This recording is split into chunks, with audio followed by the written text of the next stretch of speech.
আর অনেকে আমাকে নক দিয়া বলতেছেন ভাইয়া এখন কি করব, এখন তো আমার পারমিট আসছে 3 মাস 4 মাস 5 মাস চলে, এখন আমি কোথায় যাব বা কীভাবে এম্বাসি ফেস করব, অনেকে আমাকে বলছিলেন।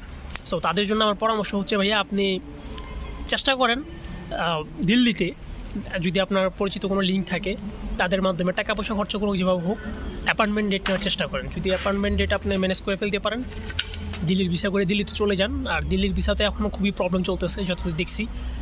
সো হয়তো দিল্লির ভিসা পাইতে পাইতে আপনার অনেক লম্বা সময় লেগে যায় ভাই, আবার টাকা খরচ হবে। সো দেখেন ডকুমেন্ট ম্যানেজ করা দিল্লির মেডিকেল হোক, ভিজিট হোক, যেই ভিসাই হোক আপনি আবেদন বা ডবল এন্ট্রি হোক ভিসা আবেদন করেন, দিল্লির ভিসা নেওয়ার চেষ্টা করেন। ভিসা নিয়ে এর পাশাপাশি অ্যাপয়েন্টমেন্টও দেখেন, অনেকেই কিন্তু ভিসা হইতেছে।